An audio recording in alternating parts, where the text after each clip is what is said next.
Buenos días, otra vez estamos por aquí. A ver que me acerque el micro. Vamos a empezar, a ver si se va apuntando la gente. Ayer fue un auténtico exitazo este directo. Vamos a ver cómo sucede hoy y en principio vamos de nuevo a retomar aquellos estudios que teníamos preparados, que al final no hablamos de ninguno porque nos dedicamos a un poco resolver esas dudas que vais teniendo, que son muchas y hay mucho desconocimiento de la psicología y al final mi intención como divulgador es esa, hablar de estas cosas que tantas dudas generan. Buenos días, Chocolati. A ver, yo sobre todo hoy, antes que nada, quería mencionaros un, un estudio, un investigador más bien, que hablaba, yo creo que viene muy bien esto para los niños, el que tenga niños o el que trabaje con niños, por ejemplo, que es el efecto Primac, que no es el Primark de las tiendas, es otra cosa, y que hablaba a nivel de conductual de un efecto basado en, digamos, el control de la conducta de esos niños. Si, por ejemplo, queremos, a ver si retomo el estudio que lo tenía por aquí, un segundo, y así os leo cosas importantes. Vale, a ver si, ¿dónde estaba? Aquí. Vale. ¿Dónde está? Principio de Primac. Ok.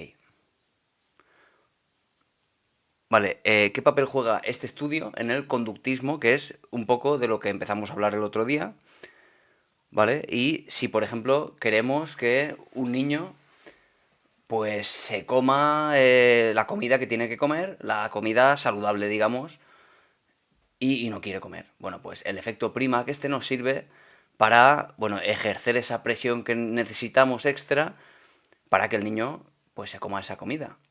¿Qué se podría hacer? Digamos que esto se basa en el reforzamiento de la conducta, pero diferente a lo que decíamos con el gato de Thorndike. Es otra cosa. Dice, es la...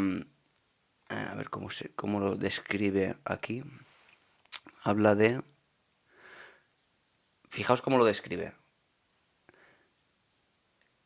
Cualquier respuesta A reforzará cualquier respuesta B solo si la probabilidad de aparición de la respuesta A es mayor que la respuesta B. Cosa poco comprensible, pero lo vamos a traducir.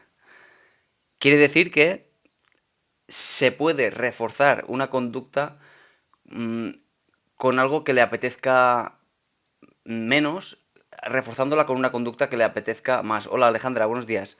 Por ejemplo, si al niño le gusta los dulces, y no quiero que se tome como ejemplo, solo para entender el concepto. Si al niño le gusta el dulce y reforzamos el que se coma su comida, la que tiene que comerse, algo que no le apetece hacer, es decir, una respuesta poco probable, ¿vale? La reforzamos con una conducta que le apetece más y es menos probable, como que coma un dulce. Entonces, ese efecto Primac viene a ser como nosotros con esa otra conducta menos probable le vamos a reforzar la otra. Si le damos chocolate después de comer, se comerá la comida con más probabilidad, incluso con el tiempo no hará falta ni reforzarle con el chocolate. Y digo lo del chocolate como ejemplo, no quiero que se tome literalmente. Pero sí, funciona bastante bien. Sencillamente es que aquello, aunque no le guste demasiado, empezamos las preguntas interesantes.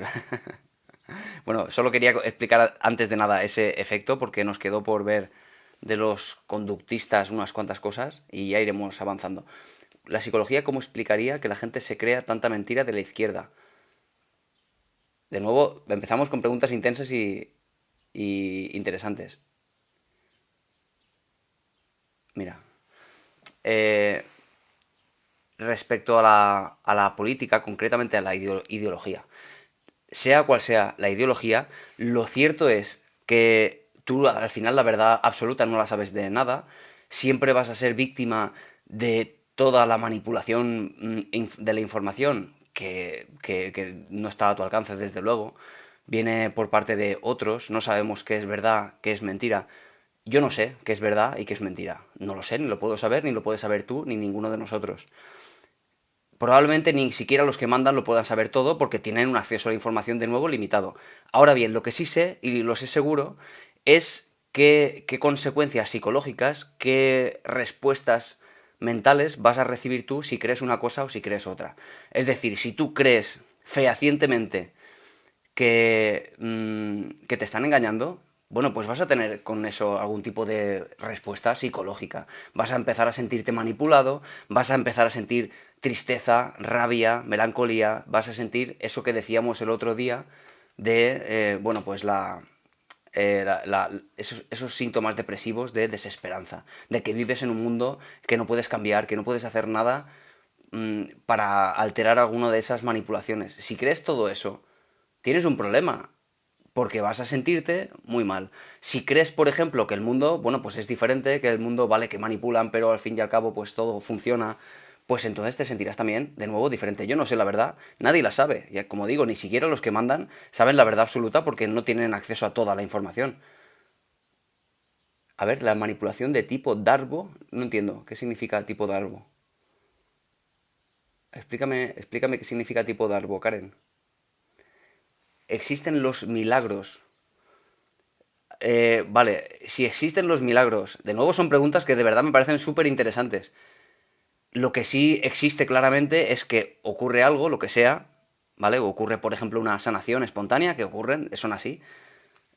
Ahora bien, que nosotros a eso le llamemos milagro, dependerá de nuestras creencias. Si tú crees, por ejemplo, tienes creencias religiosas, le llamarás a eso milagro.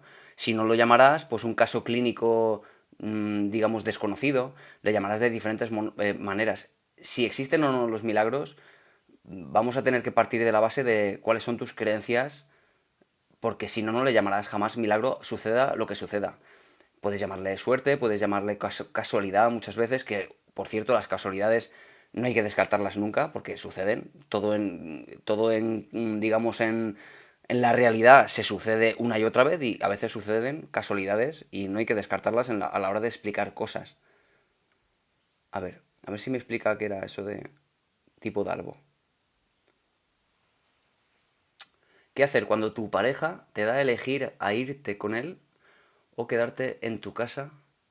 ¿Por qué no? A ver. Te da a elegir entre irte con él o quedarte en tu casa. A ver, espérate, creo que continúa esta. Porque no se llevan bien. Vale. O sea, sin romper la relación, Silvia, ¿verdad? Sin llegar a romper la relación, te pregunta, a ver. A ver, explícame mejor este contexto. Aquí nos dice Canastera si existen. Sí existen los milagros, dicen, ¿no? Claro, de nuevo debemos interpretar esto, ¿no? ¿Desde qué contexto lo vamos a analizar? Si es religioso, claro, que existen, porque tenemos efectos. Lo que no conocemos son las causas de esos efectos y es un poco donde vamos a parar. Entonces nada es verdad o mentira. ¡Qué gran frase! Una noche nos dice, entonces nada es verdad o mentira. Es que es tal cual. Y no solo desde la psicología, ya hablamos desde Kant, por ejemplo, desde la filosofía, cuando nos decía lo del noúmeno, todo eso, por ejemplo, a nivel filosófico, que en la filosofía nada se confirma ni se desconfirma, porque es pura filosofía, es pensamiento quizá más racional o menos, más argumentativo, etcétera, pero nada se acaba de demostrar. Ahora bien, todo eso que era filosóficamente interesante a nivel de pensamiento, se ha ido comprobando con el tiempo, y ahora a nivel de estudios científicos sabemos que es así, que realmente cuando uno percibe una realidad, la que sea, cuando uno percibe que algo es de determinada manera, no está viendo la realidad como tal. Y esto no solo es pura psicología, también es pura biología. Es que cuando tú ves algo, lo estás viendo a través de tus ojos para empezar. Los ojos son órganos de los sentidos. Los órganos de los sentidos traducen una información que va en ondas, que va en determinados aspectos de la materia, se traducen al cerebro de determinada manera. Pero es que para que llegue al cerebro, para que algo que tú veas con los ojos llegue al área occipital que está aquí detrás, han pasado por un montón de centros de procesamiento de la información, como el tálamo, el hipotálamo, la amígdala, si tiene carácter emocional, por tus recuerdos. Es decir, que tú realmente no estás viendo aquello que estás que estás percibiendo con los ojos, ni estás escuchando exactamente aquello que está sonando. No es así como sucede. Nada es verdad o mentira en el sentido de que, bueno, este vaso, que por cierto es de Monobar Wild, que me invitó hace poco a su programa, bueno, si este vaso es un vaso, todos podemos concebir que es un vaso para todos, que es blanco en parte, que es negro por dentro, etcétera, pero bueno, que esto es mejor o peor, que esto es más alto o es más bajo, que cabe más agua o que cabe menos agua, que es más apto o menos, eso son interpretaciones de cada uno. Por lo tanto, nada es verdad ni mentira como tal. No es tan sencillo jamás, en realidad. Y lo que sí sabemos seguro es que, bueno, que todo eso tiene una implicación a nivel psicológico cuando valoramos una cosa de una manera o de otra. A ver, tengo 31 años y que si quiero aguantar algunas contestaciones, ¿vale? Esto es la continuación de lo que me comentabas antes. Si quiero aguantar algunas contestaciones de familia, que yo misma, a ver, que no me pierda esto, que ya se verá qué pasará. Es que a ver que siga la historia de Silvia si no me pierdo. Y él se va porque no se pueden llevar bien y me dice qué haré, me quedo o me voy. Bueno, yo entiendo que al final hay problemas en la pareja. Me está costando seguir un poco porque está distanciado los mensajes de unos de otros. Ah, que hay familia por en medio. Mm. Bueno, en cualquier caso. Me preguntas si quedarte o no quedarte en un contexto de pues, ciertas discusiones de pareja, ¿es eso? ¿Es eso lo que está pasando? ¿La depresión es más por el contexto social o por biología? Bueno, pues eso ahora se respondería con el contexto biopsicosocial. Así es como se responde ahora y por eso se trabaja en los centros familia y pareja. Silvia, vale, ahora voy contigo.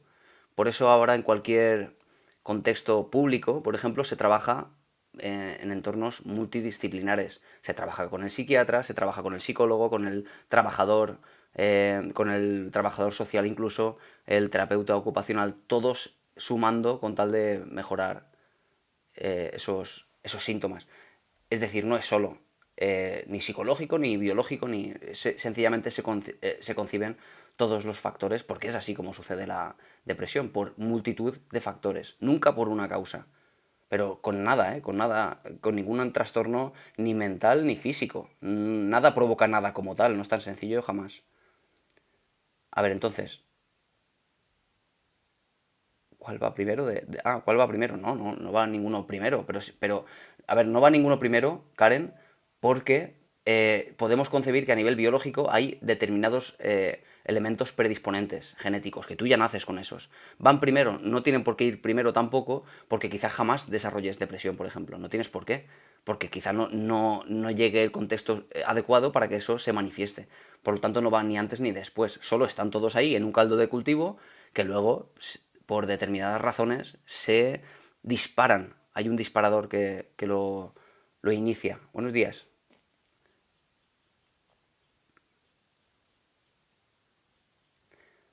A ver, Silvia, es una situación un poco compleja para resolverla eh, en un comentario, pero tú fíjate, hablábamos el otro día de que, sí, claro, mira, hay otras personas que están viviendo cosas muy parecidas a la tuya, Silvia. Aquí te dice también, no sabes por dónde tirar y claro, así he estado yo. Es que es duro. Por eso he dicho muchas veces que parte de los problemas, digamos, lo que subyace a la mayoría de los problemas que acuden a consulta, es, son ese descontrol de las emociones en general. Porque uno al final puede tomar la decisión de irse o no irse a vivir con la pareja, de separarse o no separarse. Son decisiones difíciles de tomar. Pero si uno no aprende a gestionar sus emociones, da igual la decisión que tome, porque si al final sí que va, se arrepentirá de haberse ido porque ha pasado cosas, al final pasan cosas malas por haber tomado esa decisión. Claro, al final eso siempre pasa. Tomes la decisión que tomes, luego empiezas a tener como la culpabilidad de por qué hice esto y no lo otro. Empiezas a idealizar la opción que no tomaste. Entonces todo eso al final sucede no por la situación en sí, gracias a ti, no por la situación. Gracias, gracias, Aisha y Said. Qué nombre más bonito. Qué nick más bonito. Claro, todo ese tipo de cosas sucede en parte por eso. Si uno al final controla ese aspecto de su vida, que al final no es una técnica, es que esto se concibe muchas veces cuando se va al psicólogo como técnicas, pero no son técnicas, es una forma de vida. Que uno controle sus emociones te lleva a que da igual la situación que vivas, lo llevarás de una forma mucho mejor. Happy Love, hola Happy Love otra vez. Muchas gracias por seguirme. Bueno, aquí hay una persona que me está como, entiendo que insultando en parte. No lo han llegado a bloquear el comentario porque, bueno, pues no está siendo especialmente insultante, realmente, no es. Pero nada, que no pasa nada. Yo entiendo este tipo de cosas. Yo creo que considera esta persona que los psicólogos pues no sirven para nada. Yo he pasado por ahí, ¿eh? Te lo aseguro. Yo cuando era más joven pensaba eso y bueno, pues al final yo mismo quizá estaba equivocado y yo he tirado por aquí bueno, yo necesitaba quizá un psicólogo cuando era joven. Ojalá hubiera ido yo al psicólogo cuando era joven porque me habrían ayudado mucho. Bueno, y quizá entiendo tu comentario, quizá mis pacientes te podrían decir, oye, pues sí, sí que funciona. Claro, ese tipo de información no la tienes. Es que nunca se tiene toda la información para valorar. Y juzgar muchas veces en parte es, digamos, consecuencia de no tener toda la información, de no saber ciertas cosas. Y no pasa nada, yo no te voy a recriminar que tengas esos comentarios porque los entiendo, de verdad. ¿Se me oye? Ah, sí, vale, vale. Vale, Raquel. El problema es que yo he pasado de llorar todos los días, a veces parece que sea fría. Claro, es como por agotamiento, ¿verdad, Silvia? Entonces, ¿estás en esa toma de decisiones o ya tomaste la decisión? Ya sabes lo que vas a hacer. Sea lo que vayas a hacer, al final lo que vas a tener que asumir es la decisión con esa gestión emocional que cuesta demasiado, ¿eh? No es algo fácil la gestión emocional, hay que trabajarlo día a día. Y sí que es cierto que mucha gente me dice eso de, pero no se puede. No, no, no, yo lo he probado y no, y cuando llega la emoción se me dispara, sobre todo la rabia, por ejemplo, algo muy, muy intenso. No se puede. Digo, ya, bueno, pero como todo, con práctica se puede. Es que es así, con práctica se puede. Es como, por ejemplo, mira, Claudia nos dice, a mí los psicólogos me han salvado la vida, literal. Claro, bueno, pues eso es un testimonio que va un poco contrario con el que nos decía este señor. Y, y bueno, pues que quizá no ha tenido esa experiencia, quizá esta persona no ha tenido problemas psicológicos y por lo tanto no le ha hecho falta.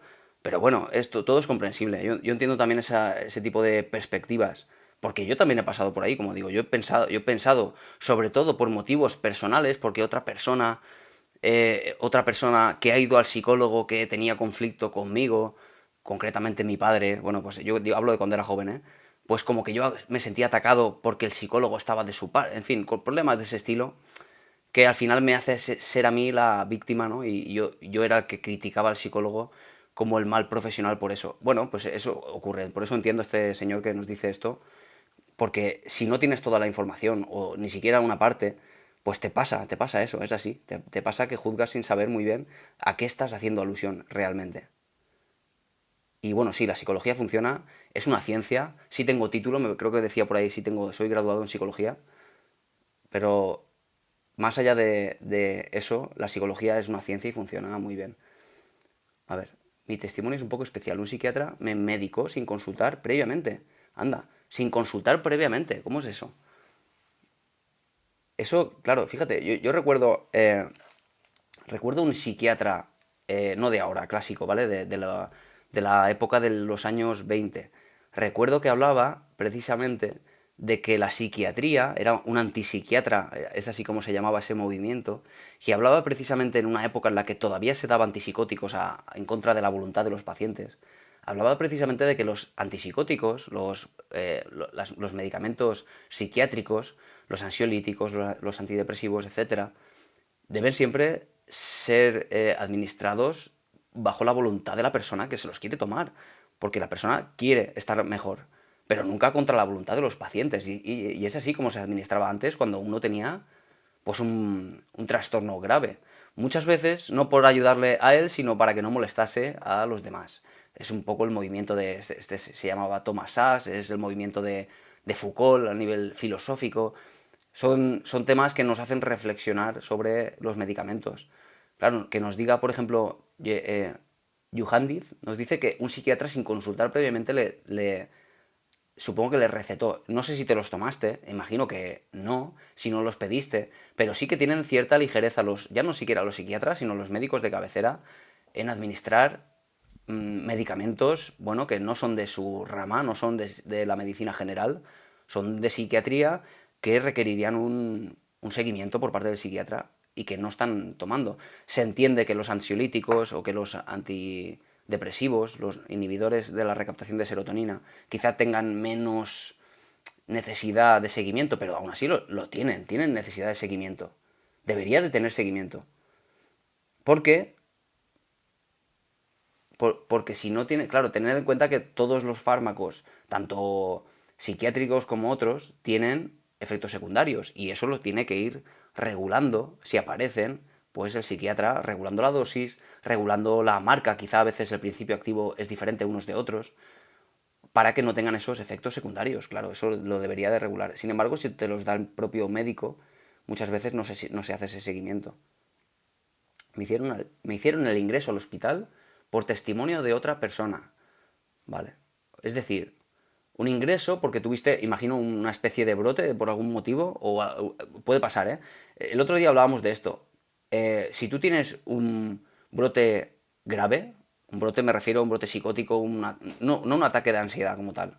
Si tienes un ataque de ansiedad no te pasa esto. Pero si tienes un brote psicótico en el que pierdes la noción completamente de la realidad y empiezas a decir cosas completamente incoherentes, consideran de alguna manera, por el contexto en el que estás, que pones en peligro a otras personas o a ti mismo, alguien podría perfectamente llamar a la policía y que la policía, contra tu voluntad, te llevase al hospital, a la planta de psiquiatría.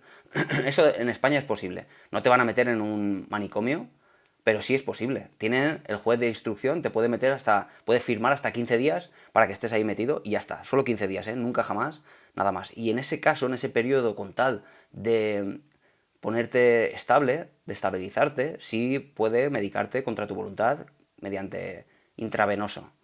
Pero lo hace obviamente para que tú, digamos, dejes de tener esas alucinaciones y esos delirios.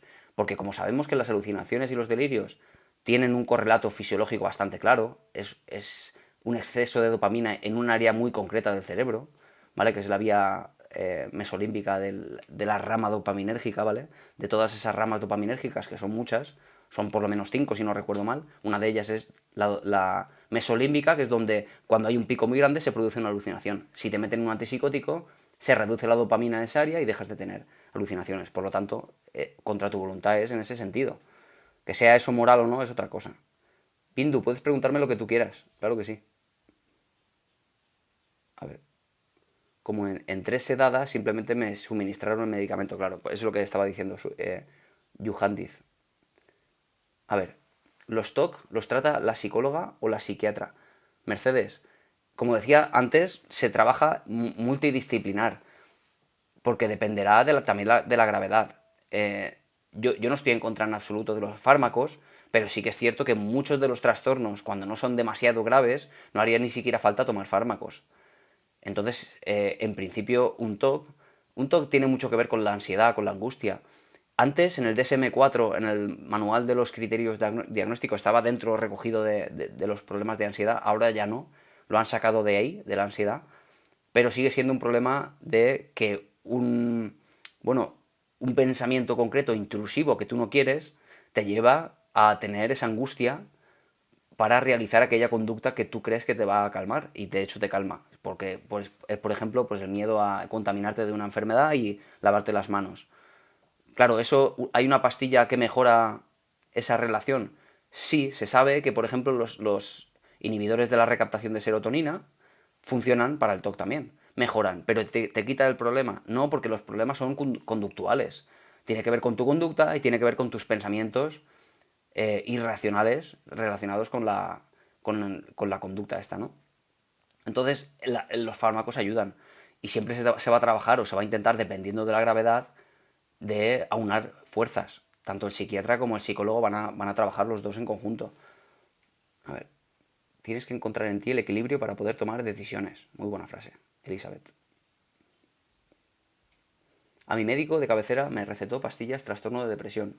Sí, sí, sí, es muy común, ¿eh? Sí, el médico de cabecera administra. Claro, es que es un tema estructural de la sanidad pública. El otro día hablaba de que, bueno, pues es barato suministrar pastillas. Lo que no te va a poder proporcionar la seguridad social es una terapia semanal para todas las personas que tienen síntomas de depresión o ansiedad, que son casi el 20% de la sociedad.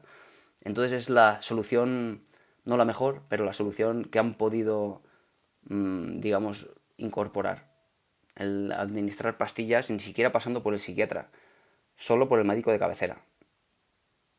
¿Es lo mejor? No.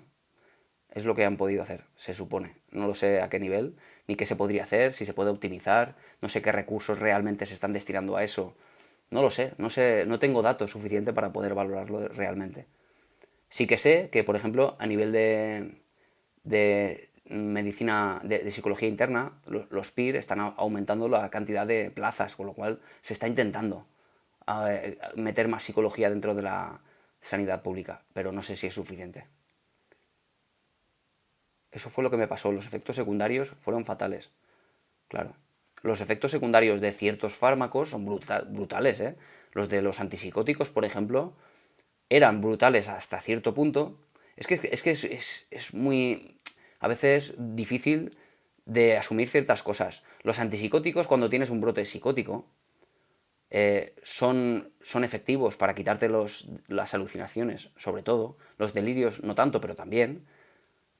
Sabemos que hay antipsicóticos, los que llamamos atípicos, que tienen muy pocos efectos secundarios, muy pocos, porque han conseguido que es difícil de explicar en un momento, pero lo voy a intentar, venga. Voy a intentar explicar por qué los antipsicóticos atípicos, los nuevos, los modernos, los guays, no tienen efectos secundarios. Porque todo esto, fijaos, hace tiempo que lo estudié, pero no importa, seguro que me acuerdo. Fijaos que en el cerebro hay un montón de caminos por donde pasa la dopamina. Ese que os hablaba antes la vía mesolímbica, ¿vale? Donde si hay un disparo muy fuerte ahí, se produce una alucinación. Es donde hace incidencia los antipsicóticos. Si ahí se reduce la cantidad de dopamina con los antipsicóticos, dejas de tener alucinaciones. Pero a la vez que se reduce en ese caminito de la dopamina también se reduce en el resto de vías de la dopamina. Concretamente en la vía extrapiramidal, o me acuerdo, qué cosas. Se reduce también la dopamina en todas las áreas, en todas. En esa área extrapiramidal, eso está relacionado con los síntomas de Parkinson. Entonces, efectos secundarios graves de los antipsicóticos primeros eran que empezaban a tener espasmos brutales, discinesias, esto de que el cuello se volvía para atrás, cosas muy graves. Los antipsicóticos atípicos no lo producen porque han conseguido centrar el tiro solo en la vía mesolímbica, con lo cual no producen síntomas muy graves.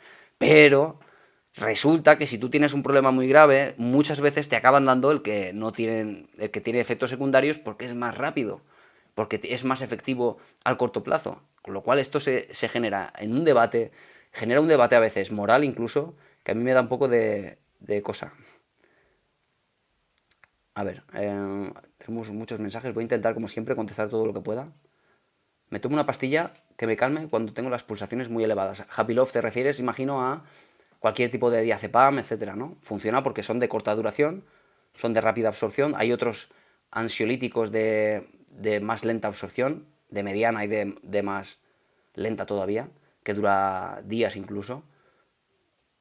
Pero los más a evitar serían esos, precisamente, los de corta duración, porque son los que llegan a generar incluso dependencia. No tenía comportamiento anormal, era un proceso normal por el duelo de la muerte. Fíjate, ¿no? Fíjate. Que ni siquiera tuviste ningún problema grave, pero consideraron que estabas muy mal y llegaron a llamar a alguien que te llevase allí. Fue duro, ¿eh? Sí, diazepam, dice sí. Es duro que pasen esas cosas, a veces se cometen negligencias, a veces... A mí me dieron sertralina y casi me mata, desprotegida. Uy, sertralina es de nuevo, inhibidor de la recaptación de serotonina. Hay otros que no tratan de eso, ¿eh? Hay otros ansiolíticos, perdona, antidepresivos que no trabajan la serotonina, trabajan otros, otros neurotransmisores, como la noradrenalina, que tiene quizá incluso más que ver, con la depresión. No se sabe muy bien, ¿eh? Es que esto es difícil a veces. Es que, ¿por qué se utiliza eso para la depresión? Es que sabemos que cuando a ti te duele la cabeza y te tomas una aspirina, ácido acetil salicílico, bueno, pues sabemos que si tomas ese ácido acetil salicílico se te va el dolor de cabeza. Pero no es así realmente como llegamos a una conclusión. Realmente no es que te falte ácido acetil salicílico el motivo por el que te duele la cabeza. No se puede ni siquiera concluir así. Con los inhibidores de la recaptación de serotonina pasan igual. Es que sabemos que si aumenta la cantidad de serotonina en el cuerpo, en el cerebro concretamente, eh, tienes mejoría, no siempre, pero tienes mejoría, pero ni siquiera es por ausencia de serotonina. No se llega a una conclusión clara, es difícil a veces de establecer.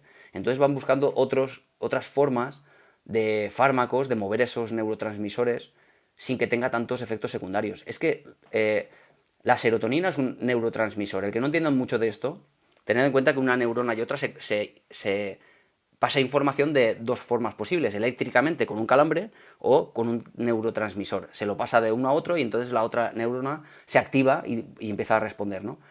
El problema es que la serotonina no es solo el neurotransmisor que una neurona pasa a otra para comunicarse, es que además sale de ese campo de la neurona y pasa a otras neuronas más, por eso le llamamos no solo neurotransmisor, sino neuromodulador. Va mucho más allá que la dopamina o que la noradrenalina o la adrenalina. Hasta tal punto que por eso empiezan a buscar otras vías que no sea serotonina lo que muevan otras cosas. Porque, por ejemplo, sabemos que si aumenta mucho en el cerebro la serotonina, también baja a su vez, por este efecto modulador, otras neurotransmisores como la dopamina. Sube serotonina, baja dopamina. Eso es así si solo nos centramos el tiro en la serotonina.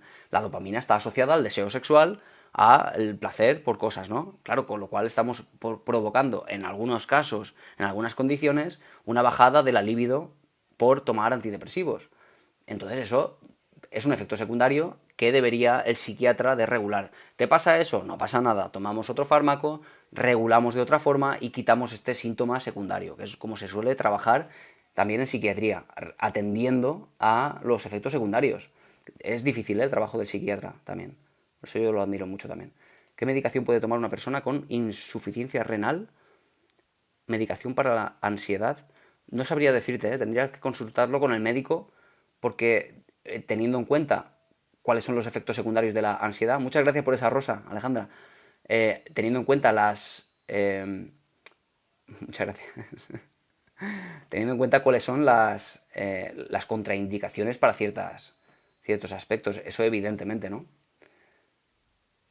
¿Cuáles son las otras consecuencias? Madre mía, cuántos regalitos me están haciendo por aquí. Qué maravilla. Hay contraindicaciones en algunos medicamentos. Y de eso tendrías que tenerlo en cuenta a la hora de tomar ciertos fármacos, aunque sean medicación psiquiátrica. Mira, por ejemplo, alprazolam, ese no lo conocía, alprazolam, fluoxetina, propalol será, imagino, la marca, mirtazapina. Mira, mirtazapina, por ejemplo, es un antipsicótico, lo que pasa es que siendo antipsicótico no se toma solo para problemas psicóticos, también se toma, por ejemplo, para las migrañas, por ejemplo, también se toma, o sea que no es solo... Es decir, claro, se le llama antipsicótico y da un poco de miedo, pero no es una palabra al final, como decir antidepresivo. Lo que es el antidepresivo es un inhibidor de esa serotonina para que haya más, pues lo mismo con la mirtazapina. Es un inhibidor de la recaptación de dopamina, pues con lo cual hay más dopamina. Pues se le llama antipsicótico, pues como se le podría llamar perfectamente antimareos, en ese caso, ¿no? ¿Qué puedo hacer con ansiedad? De miedo a marearme. De miedo a marearme, entiendo que te refieres a un síntoma de un ataque de pánico, ¿no? Porque sucede que cuando uno se empieza a poner nervioso, cuando empieza a tener síntomas de ataque de pánico, que al final eso es el ataque de pánico. La definición de ataque de pánico es miedo a los síntomas de la ansiedad. Entonces, uno de los efectos que tiene precisamente el ponerte tan nervioso tiene que ver con la respiración, con ese que sin darte cuenta empieza a producirse, se desequilibra la regulación entre oxígeno y dióxido de carbono. Eso al final, tanto exceso de oxígeno en el cuerpo, te acaba pues mareando, es así. Y en realidad lo que te está mareando es eso y no porque tengas realmente ningún problema físico que te vaya a matar, pero genera miedo de todas maneras.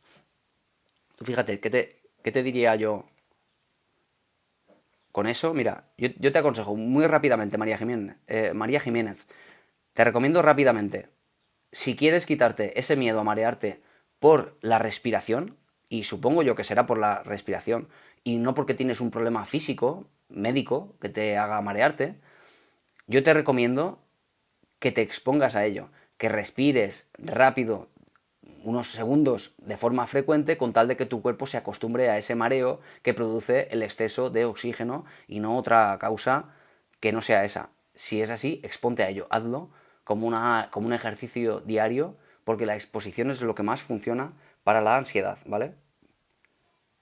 A ver, adiestrar a convivir en vez de drogarse, durísimo, y enriquecer a una... A ver. Adiestrar a convivir en vez de drogarse durísimo. Ah, vale. Y enriquecer a una farmacéutica, vale.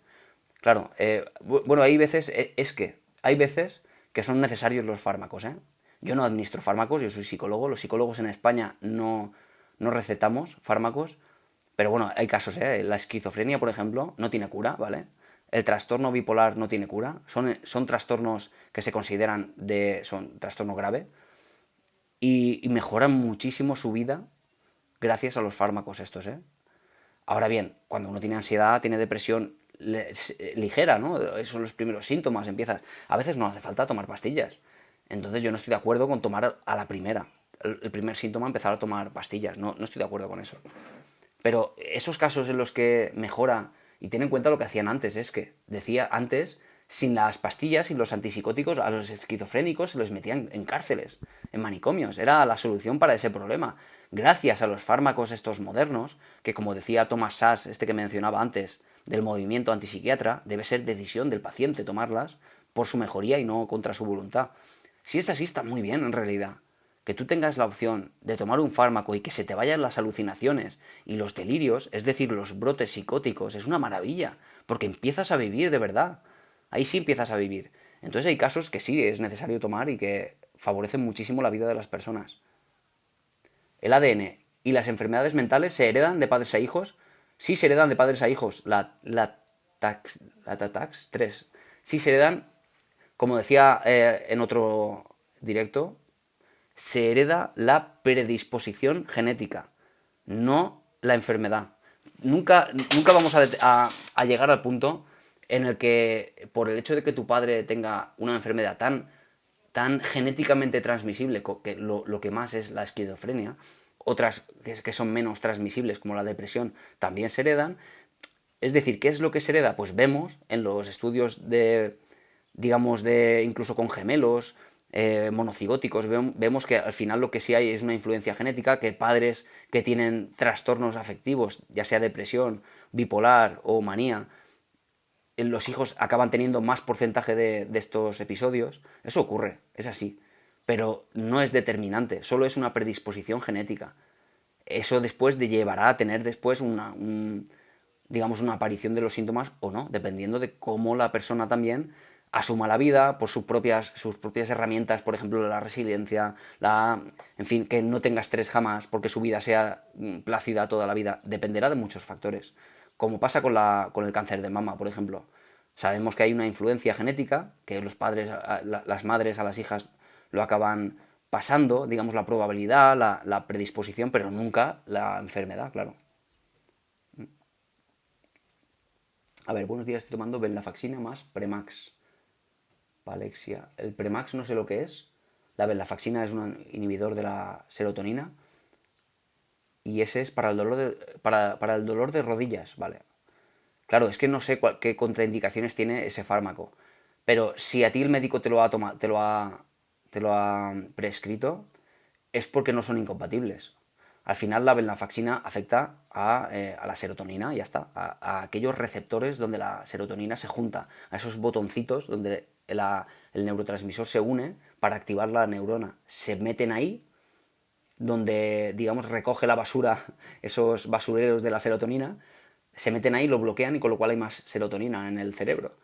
No sé qué contraindicaciones puede tener el otro, pero en principio si ha sido recetado es porque no hay ningún problema. Vale, esto creo que está resuelto. A ver, yo me olvidé hasta de las cosas más simples de mi trabajo. Era solo por depresión, venlafaxina. Sí, y no y no por el fármaco, ¿eh? No tienes problemas de memoria por la venlafaxina, sino por los síntomas de la depresión, que agota tanto el cerebro, el estar tan metidos en esos pensamientos de rumia tan negativos que, claro, se ven afectados procesos psicológicos básicos como la memoria, la atención, de forma temporal, ¿eh? No es nada permanente, de forma temporal. Si sales de ese estado, de ese episodio depresivo, luego vuelves a tu estado natural, ¿eh? No hay una destrucción de neuronas, por ejemplo, no es eso. A ver, me siento turbia. No sé por qué todo lo que pienso es negativo. Claro, es un sesgo digamos, producto de la... no depresión, no tiene por qué ser depresión, pero son síntomas, ¿eh? Son síntomas de depresión. Te vas centrando solo en las cosas negativas y, claro, no es objetivo eso. Hay cosas positivas también a las cuales estás obviando de forma sistemática. Yo te recomiendo que de forma forzosa, Silvia, que empieces a prestar atención a todas las cosas buenas que tienes en tu vida.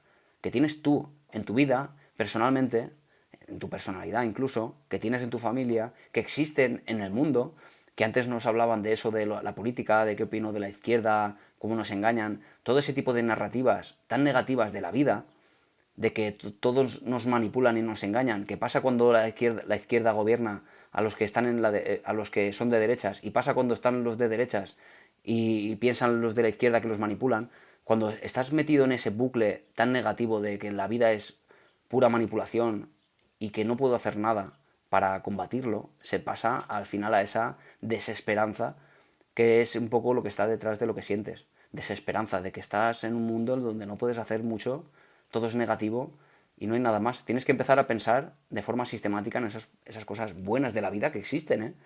Claro que existen, siempre hay una forma diferente de ver las cosas, más, si no al menos no, no positivas, al menos no tan negativas. Discrepan. Hay estudios que desencadenó en Alzheimer. A ver de dónde viene este comentario, un momento, a ver si lo ha dicho alguien algo de esto. Porque no... A ver, no. A ver, pero no sé si te estás refiriendo a que algún tipo de fármaco ha desencadenado el Alzheimer, dices. ¿Puede ser eso? Os deseo buena salud mental a todos, dice Enakachi, Daniela. Pues sí, eso es lo mejor. A ver si me dices, si te refieres, ¿qué dices con lo del Alzheimer? ¿Que hay estudios que desencadenan el Alzheimer? ¿Algún fármaco te refieres? No he escuchado nada de eso, ¿eh? ¿La fluoxetina es mejor? No, no es que sea mejor. Es que necesitamos ir variando, digamos, para ajustar la medicación mejor para ti. No existe milagros, García, no existe el mejor fármaco. Todos son inhibidores de la recaptación de serotonina. Tanto la fluoxetina, la paroxetina, la venlafaxina, la desvenlafaxina, hay muchos. Pero, por ejemplo, hay algunos concretos, como por ejemplo es la duloxetina. Yo con mis juegos mnemotécnicos, para acordarme, esto hace que lo estudié siglos. La duloxetina es, por ejemplo, un inhibidor de la recaptación de serotonina, pero que además tiene en cuenta la dopamina y que por otra vía acaba subiendo también la dopamina. Con lo cual, si alguien tiene problemas de alíbido a causa de un antidepresivo, la duloxetina, pues, por ejemplo, inhibe ese efecto secundario.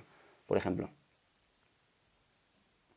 mi hija toma antipsicóticos, se le sube la mirada hacia arriba y dicen que no le dé tanto hierro. Claro, claro, eso es. Por los efectos los posibles efectos, sí, pero tiene que ver con que, claro, al final tiene efectos secundarios a nivel físico, ya no del cerebro, y bueno, pues hay contraindicaciones que se tienen que tener en cuenta y desde luego que tienes que cumplir con lo que te diga el psiquiatra. A ver.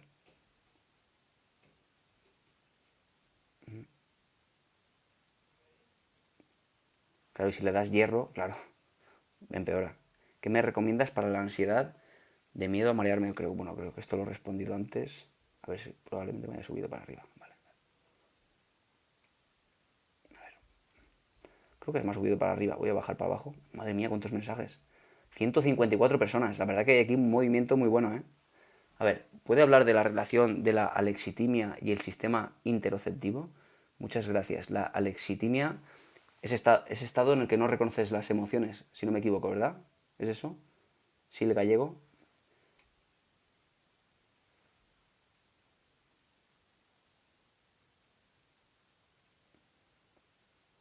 Respóndemelo porque, claro, me tendría que acordar. Sí, pero creo que sí. La lexitimia, si no mal recuerdo, es eso. Para la ira, ¿qué recomiendas, José Antonio? La ira, alguna vez lo he mencionado, lo voy a recomendar rápidamente. Sobre todo psicoeducación, José Antonio. Psicoeducación es cómo los psicólogos enseñamos cuál es el proceso por el que entra una emoción de ira con tal de que entiendas qué es lo que está pasando. Entender cómo funciona la ira te permite empezar a cambiar cositas. Y muy rápidamente te explicaría que la ira nunca es producida por la otra persona que tienes enfrente o la situación que te está causando ira, sino que es más bien un proceso de interpretación, de una sensación de que no es justo lo que estás viviendo. Así que, claro, cambiar esa percepción, cambiar esa interpretación de justicia o injusticia que de forma, digamos, demasiado rígida estás interpretando así, pues cambiar ese tipo de cosas cambia también la emoción. Es una recomendación que te sugiero, pruébalo y me cuentas, ¿vale? Para la bulimia es mejor fluoxetina. Sí se toma fluoxetina para, fijaos, ¿no? Son, se supone, antidepresivos, pero se toma. Se toma antidepresivos para otro tipo de problemas, porque de nuevo es que ni siquiera para la depresión sabemos por qué funciona un antidepresivo. Es que no hay ninguna razón en realidad. Solo aumenta la serotonina y eso, pues bueno, pues se ha correlacionado con mejoría de síntomas antidepresivos, pero también a la vez con mejoría de síntomas de TOC, con mejoría de síntomas de bulimia. Claro, ¿por qué? Pues no hay ninguna razón. No se sabe por qué. Mira, me diagnosticaron fibromialgia y depresión casi a la vez, fíjate, ¿no? Pero a la vez, cuando dices casi a la vez es porque la depresión vino después, porque suele pasar, ¿eh? Es una de las cosas que se trabaja a nivel psicológico en, digamos, en psicología interna, en hospitales, ¿no? Problemas médicos, los que sean, desde el cáncer hasta problemas de estómago o los que sean, que por ese diagnóstico o por la asunción de ese rol de enfermo acaban con otros problemas psicológicos como la depresión, la ansiedad, el insomnio. Y por eso te pregunto, ¿la depresión vino después a causa de o de los síntomas de la fibromialgia o del diagnóstico? Suele pasar, ¿eh? Y sí, entiendo que se pasa muy mal. Citalopram, otro antidepresivo. Estoy volviendo antisocial. José Antonio, sí. Bueno, antisocial, entiendo qué quieres decir. Antisocial es ir por ahí dando palizas quizá, pero sí entiendo que al final te metes en un circuito de, de odio, José Antonio, te metes en un circuito de odiar a la gente porque está haciendo cosas que a ti no te parecen bien, que todo el rato vas viendo cosas que nada te parece que está pasando como deberían de ser y es un problema de las expectativas que tienes acerca de lo que los demás deben hacer, José Antonio. Yo te propongo que juegues a eso, que empieces a jugar a eso, a liberar un poco de expectativas, a aceptar que cada uno en realidad puede ser como tenga que ser, porque no sabemos por qué la gente es como es. La gente es como es por una serie de razones que tú no conoces. De nuevo nos falta información para poder juzgar. Si la duloxetina aumenta la dopamina, ¿estaría indicado en TDAH combinado? A ver, la duloxetina aumenta la dopamina. Ah, vale. Claro, por eso digo que hay que tener en cuenta el diagnóstico. Muchas veces bueno, hay comorbilidades, que es como se llama, al conjunto de varios diagnósticos del DSM en un mismo paciente. Por ejemplo, si en este caso estamos hablando de que existe TDAH, por ejemplo, hablamos de que hay una ausencia, un déficit de dopamina en el córtex prefrontal. Con lo cual, si, a ver, el psiquiatra, y no tiene que ser el psicólogo, sino que el psiquiatra podría valorar la combinación de un fármaco y otro, o en este caso el mismo, que aumentase la serotonina por un lado y la dopamina por otro, porque necesita mejorar los síntomas de la atención, del déficit de atención, que tiene que ver con el déficit de dopamina, ¿no? Así que podría perfectamente combinarse en un único fármaco, solucionarse las dos cosas, claro que sí. Ay, medicación para el trastorno narcisista. Me encanta esta pregunta, Ruby. Me encanta esta pregunta. Es una pregunta excelente, de verdad te lo digo. No, no hay medicación para los trastornos de la personalidad, ninguno. El trastorno de la personalidad es el sumum del psicólogo, al final. Es el máximo exponente del psicólogo, porque al final, digo los trastornos de la personalidad, ¿eh? Porque el narcisista no es una enfermedad, ¿eh? Es un trastorno de la personalidad. Al igual que el trastorno antisocial de la personalidad, trastorno límite de la personalidad, el que llamamos borderline, etcétera. Ahí no hay nada que hacer de forma farmacológica. No hay nada, nada, ningún fármaco que mejore eso. Ahora bien, si la persona, por ejemplo, tiene ansiedad, se le da un ansiolítico. Si tiene depresión, porque esto no solo tiene un trastorno de la personalidad y ya está, sino que ese trastorno de la personalidad le lleva a tener un montón de problemas en su contexto social. Así que muchas veces existe de pronto depresión, existe de pronto ansiedad, existe de pronto pues insomnio y se le va dando fármacos diferentes por esa razón, pero no hay un fármaco para el trastorno de la personalidad. Para empezar, porque no es una enfermedad, porque no se reduce todo a una dopamina, a un neurotransmisor concreto, no es así. Así que no, no hay fármacos para eso. Para las somatizaciones, ¿qué me aconsejas? A ver, dime qué tipo de somatizaciones, explícame un poco, ¿qué sería? Rosy, y te contesto, ¿vale? Ah, antes depresión y luego fibromialgia, caperucita roja. Ay, sí. Claro, con lo cual empeoró un poco esa depresión que tenías porque te ves todavía que vales incluso menos cuando uno concibe a sí mismo con esa negatividad, ¿no? Y encima además viene la fibromialgia. Yo entiendo que todo eso es duro de concebir, ¿eh? Porque encima te está cogiendo débil, te está cogiendo en un momento difícil de tu vida. ¿Y cómo lo llevas ahora, Caperucita Roja? El EIPRAM, ¿para qué vale? No, no lo conozco. El EIPRAM. No, no sé si es una marca, yo las marcas no las conozco, ¿eh? Yo conozco sobre todo los principios activos. Rain, no, no conozco. Dime qué es, mira a ver si lo ves y me lo comentas. Fibromialgia, COVID persistente y depresión. Claro, ya ves. Cuando se junta todo es mucho más difícil. Así es. A ver, ¿existe relación entre fibromialgia y depresión en mujeres adultas? Sí. Sí, sí, sí, sí, claro. Sí, como pasa incluso con la tiroides, por ejemplo. El hipotiroidismo también, porque claro, cuando se mueven también hormonas, pues acaba teniendo una influencia. Nada lo causa, pero sí existe relación, sí, tienes razón. A ver, a ver. Con la bulimia se puede retirar el periodo. Con la bulimia, no sé si con la bulimia, con la anorexia seguro. Con la bulimia no estoy seguro, pero sí, probablemente. No estoy seguro. Los antidepresivos, cuidado esta acepción. Silvia Diamond, a ver, los antidepresivos te cambian tu propia personalidad. No exactamente, porque habría que ver qué es exactamente la personalidad. La personalidad, por ejemplo, mira, sería los rasgos de la personalidad, te voy a hablar desde el punto de vista científico, ¿qué es la personalidad? La personalidad son los rasgos de la personalidad que uno tiene que son constantes durante, o casi constantes durante toda la vida. Por ejemplo, la extroversión o introversión en un continuo, eres más o menos introvertido. Por ejemplo, la responsabilidad, eres más responsable o menos responsable. El psicoticismo, que es el estado de o mucha empatía o muy poca empatía, eso es constante durante toda la vida. Por ejemplo, hablando de eso, de rasgos de la personalidad, los antidepresivos no cambian eso. No cambian ninguno de esos rasgos. Así que no sería así. Pero entiendo que te pueden cambiar el estado de ánimo, eso sí. Porque ese es el objetivo, de hecho, cambiarte el estado de ánimo. Pero la personalidad, no hay que tener miedo a que te cambie la personalidad. No se puede, aunque quieras, ¿eh? Cambiar la personalidad. A ver. Hay un montonazo de mensajes, ¿eh? No sé si me va a dar tiempo, son -10. A las 11 cortamos, ¿eh? Solo quiero estar acostada, voy al trabajo, medican para trastorno narcisista, lo he respondido creo antes. Voy a bajar porque creo que me están repitiendo los comentarios aquí, vale. De nada, Silvia. A ver, para valoración, no sé qué preguntas me van a hacer. Vale, que no se me vayan estos comentarios. A ver. Mi cabeza off todo el día, no coordino, fatal, me ha afectado en todo, tengo secuelas post-COVID. Claro, madre mía, es que se pasa muy mal, ¿eh? Cuando son muchos síntomas es cierto que se pasa muy mal.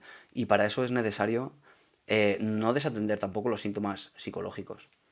porque de verdad que al final llega un punto en el que sea cual sea tu problema físico, médico, al final llega un momento en que no tienes ganas de vivir y todo eso queda aislado a un lado, queda como que es menos importante, queda al final relegado a ya no tengo ganas de vivir, entonces ¿qué más da los síntomas físicos que tengas? Así que no deberíamos descuidar los, los problemas psicológicos. A ver, te dejan zombie. ¿Qué es lo que te deja zombie, José Antonio? ¿Te refieres? A ver, por ejemplo, los antipsicóticos, no los atípicos, los primeros, se hacía mucha referencia a eso, que te dejaban sedado, porque como en algunos casos había agresividad también asociada a la esquizofrenia, pues se daba, por ejemplo, aloperidol, que el aloperidol ha demostrado, o sea, es un antipsicótico no de los atípicos, de los duros, que, digamos, reducía la agresividad, además. Entonces, eso es, como dice José Antonio, eso sí te dejaban, como dice él, coloquialmente, zombie, sí. Por eso ahora se evita eso, porque, claro, intentamos...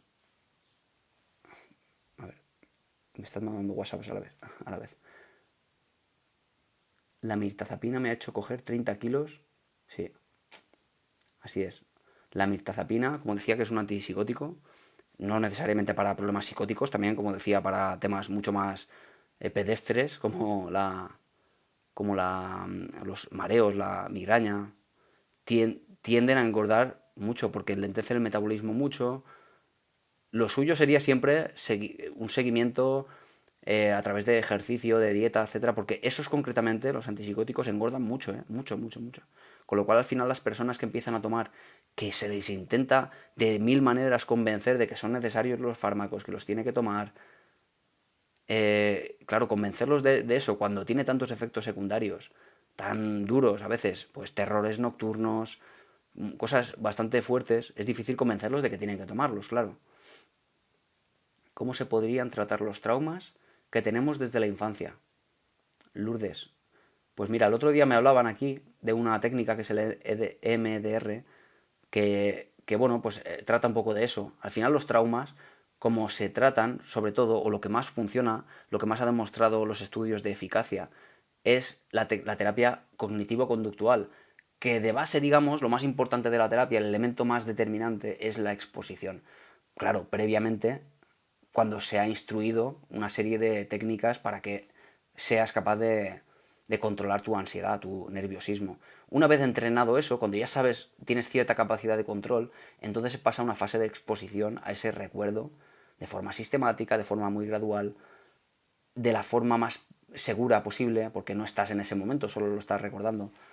Y se llega a tener muy buenos efectos, Lourdes, muy buenos resultados. Tengo miedo después de tener cáncer. ¿Cómo puedo quitarlo de mi cabeza? Claro, eso es ansiedad. Eso es precisamente ansiedad. La probabilidad, la posibilidad de que vuelvas a tener el cáncer te machaca. Claro, te da miedo. Y eso, como el cáncer no está, porque no está ahora, ¿verdad? Es ansiedad, si no sería miedo. Si tuvieras el cáncer ahora, tendrías miedo, un miedo lícito a morir, quizá, a que se complique. Pero como no está, en realidad es puro miedo, pura ansiedad. Es un peligro que no tiene por qué aparecer jamás en toda tu vida, pero claro, si empiezas a centrarte demasiado en ese futuro posible, ni siquiera probable, te da ansiedad, tendrás que empezar a pensar en otro tipo de pensamientos que no sean esos de futuro. Empezar, por ejemplo, te sugiero que a través de, pues no sé, técnicas como mindfulness, empieces a prestar atención a tu día a día, ¿sabes? Muchas gracias, Azu, por la rosa. Que empieces a prestar, Marga, atención a tu día a día, a tu presente. No solo físico, sino también mental. A qué piensas en el momento ahora, a pensamientos de la hora, con tu familia. Todo ese tipo de cosas mejoran mucho los pensamientos a futuro causantes de ansiedad. Como ocurre también, a su vez, los pensamientos a pasado, que si son muy tristes, producen melancolía, producen tristeza y empujan un poco la depresión. A ver, Seriextar engorda, lo tomé hace muchos años. Seriextar no lo conozco, no sé qué fármaco es, pero claro, es que engordan porque lentecen muchas veces el metabolismo. A ver qué me pone aquí esto. Un momento. que si no se me corta la imagen. Este y este. Me pone aquí que seleccione, a ver, dos objetos de la misma forma si no se me corta. Espérate, estoy aquí, no atino. Vale, este y este. Ok, vale. Sí, he hablado antes de la crisis de pánico, José. Estamos a punto de cortar, ¿eh? Porque tengo ahora un paciente y me tengo que marchar. Vamos a dejarlo de la crisis de pánico para el próximo día. Mañana voy a hacer otro directo, pero va a ser un poco más tarde. Va a ser, bueno, el que quiera estar presente, que se meta en mi cuenta de TikTok, lo publicaré ahí. Seguramente será a las 5 de la tarde, ¿vale? Mañana, 5 de la tarde. Porque por la mañana, mi horario para siempre va a ser las 10 de la mañana, pero como esta semana es un poco extraña, será pues cuando pueda. Y en este caso mañana será a las 5 y el viernes probablemente también. Y ya pasaremos al lunes, que empezaré a las 10 como siempre, ¿vale? José, voy a hablar de las crisis de pánico mañana, te vienes si quieres, a las 5 de la tarde, ¿ok? Y hablamos de eso. A ver, ahí es que hay un montón de mensajes, 222 personas, estamos aquí, esto es un exitazo. Estoy súper feliz, súper encantado de esta semana que habéis estado aquí apoyándome a tope. Hablé la semana pasada en un directo, gracias, Rein. La semana pasada, o hace 2 semanas, que empecé a hacer directos. Y recuerdo que decía, habíamos en directo como 3 personas o algo así. Y recuerdo que, bueno, empecé a hablar de cuál era mi propio proceso de pensamiento. Uno puede pensar, ¿y qué estoy haciendo aquí? Por favor, tú solo aquí con 3 personas. ¿Qué estás haciendo ahí? Estás incluso haciendo el ridículo. No sirve tu esfuerzo para nada. Todos esos pensamientos acuden a la mente de uno y empujan hacia la desactivación de la conducta, hacia no hacer nada. Pero realmente, y bueno, todo esto lo fui hablando en ese momento, diciendo que en realidad no es ese el objetivo. ¿Cuál es tu objetivo? Tú tienes que centrarte en cuál es tu objetivo. Si mi objetivo es... Buenos días, muchas gracias a todos. Si tu objetivo es al final, pues en mi caso es divulgar, yo quiero dar a conocer la psicología, que no se quede en esos papers de científicos o en esos libros de texto inleíbles de tan extensos. Cuando mi objetivo es ese, que más me da a mí que hayan 3 personas, pero, hombre, mucho mejor desde luego que hayan, como en este caso, de verdad ha sido un auténtico exitazo, estoy tan feliz. Así que cuando ocurre la magia y ocurre esto, yo me pongo súper feliz. Si no ocurriese, si hubieran de nuevo 3 personas, seguiría haciéndolo. Porque mi felicidad va a ir aquí también por dentro. Me voy a alimentar yo de que yo he conseguido hacer esto, yo he querido hacerlo, he conseguido estar aquí durante una hora hablando de esto. Eh, Cásate en Elche, me dices. Santi, me dices que me case en Elche, vale, me lo tengo en cuenta. Bueno, pues nada, mañana, si queréis, os unís. Ya sabéis que también paso consultas, el que le apetezca me puede escribir. O también inicié hace unas semanas un espacio de suscripción dentro de TikTok para otra forma de terapia, digamos, grupal, ¿vale? De tal manera que al final pues sale por 3 euros y pico al mes y es otra forma de terapia que puede funcionar por ese problema también económico que existe en la sanidad pública. Así que nada, ahí estoy para el que me necesite y si... muy buena pregunta, me la apunto. El apego ansioso. Por cierto, he dicho una cosa antes de irme. Mañana voy a tener otro directo a las 5, pero es que se me olvidó decir una cosa importante, que esta tarde voy a tener el directo de siempre que tengo los miércoles en Instagram, pero también lo hago aquí, es que lo hago se me olvidaba decirlo. Esta tarde a las 8 de la tarde voy a volver a hacer directo. Estaba yo en lo mío y no me he acordado de eso. Tanto en Instagram como en TikTok, eso lo hago siempre los miércoles a las 8, ¿vale? Sí, decía lo de los 3 euros, Cristian, creo que es, no, Cristán, es un espacio de suscripción en TikTok que he abierto para el que se quiera suscribir, pues me manda a lo mejor su problema, yo le mando vídeos específicos con técnicas específicas y de tal manera que hago un seguimiento a través de la plataforma, ¿vale? De suscriptores en TikTok, ¿vale? Que sí, sería otra forma de hacer digamos, terapia. Mi cuenta de Instagram, igual en todas las redes sociales. Es David Zorel en todas las redes sociales, incluido en YouTube, ¿ok? Nada, me marcho ya que tengo trabajo, chicos. Muchísimas gracias a todos, de verdad, estoy de feliz, mira, hasta aquí. Aquí, tengo que controlar mi super felicidad porque es ahora mismo muy alta. De la soledad de los inmigrantes, me voy a apuntar, ¿vale? Del apego a la soledad de los inmigrantes. A ver.